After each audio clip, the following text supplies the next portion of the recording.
मोदी शाह के चेले दीप सिद्धू की पूरे समय लाल किले में मौजूदगी, इस उपद्रव में मौजूदगी किसान आंदोलन को बदनाम करने की एक सुनियोजित साजिश है।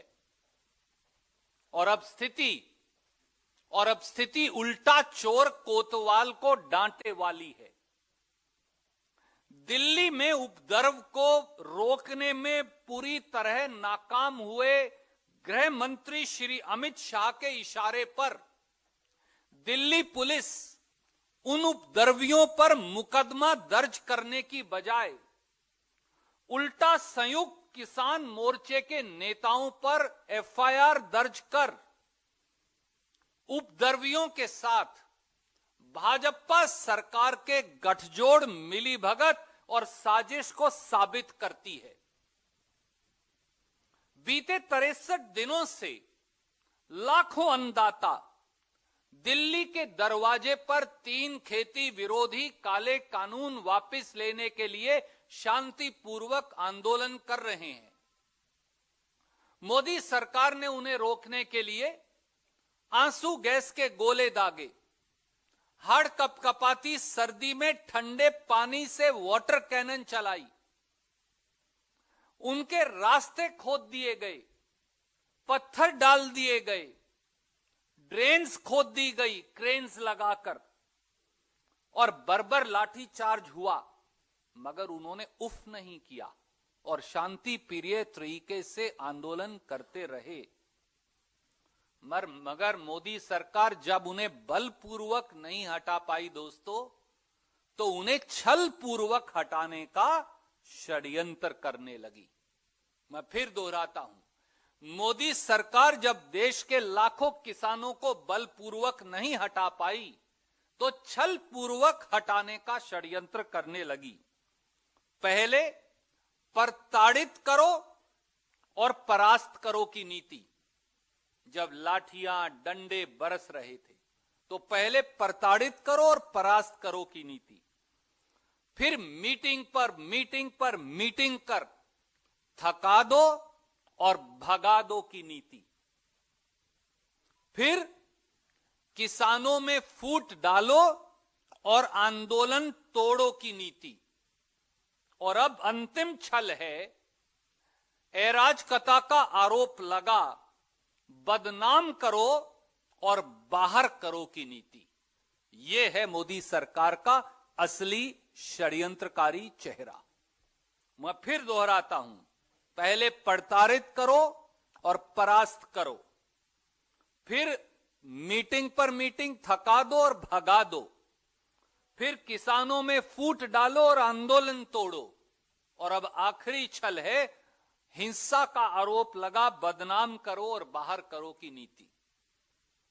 साथियों, मैं आपके समक्ष 6-7 बिंदु रखना चाहता हूं देश के समक्ष। सवाल यह है कि जो किसान 63 दिनों से शांतिपूर्ण आंदोलन कर रहे थे, अचानक से ऐसा क्या हुआ कि वो बिफर गए।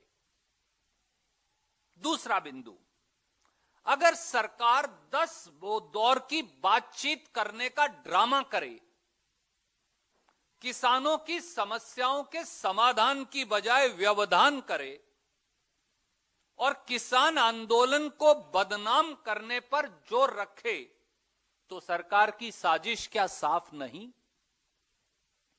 तीसरा बिंदु, सीधा सा सवाल यह है कि 30, 40, 50 ट्रैक्टर लेकर उपद्रवी लाल किले में कैसे घुस गए। चौथा बिंदु, यह किसकी असफलता है अमित शाह जी, इसका जिम्मेवार कौन है। पांचवां बिंदु, लाल किला तो हमारी आजादी का प्रतीक है। कांग्रेस के लाखों रणबांकुरों ने कुर्बानी दी और जेल काटी इसी तिरंगे के लिए। देश के किसान और गरीब के लिए लाल किला और तिरंगा सर्वमान्य है। तो 500-700 हिंसक तत्व लाल किले में कैसे घुस सकते हैं। जो दीप सिद्धू प्रधानमंत्री मोदी और अमित शाह के साथ फोटो खिंचवाकर बैठक साझा करता है, उसे और उसके समर्थकों को लाल किले तक जाने की अनुमति किसने दी? अगला बिंदु, चाहे परिस्थिति कोई भी हो, मोदी सरकार को यह तो बताना पड़ेगा कि इतनी आसानी से कोई भी हिंसक समूह लाल किला जो हमारे प्रजातंत्र का सिंबल है, वहां तक पहुंचा कैसे?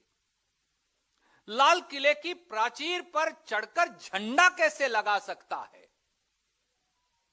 क्या यह साफ नहीं दिखा कि पुलिस कुर्सियों पर बैठकर तमाशा देख रही थी और टेलीविजन कैमरों का मुंह लाल किले की प्राचीर की तरफ मुड़वा रखा था? क्या यह सच्चाई नहीं? अगला बिंदु, किसानों के मुताबिक कल तक 178 किसान इस आंदोलन में दम तोड़ गए।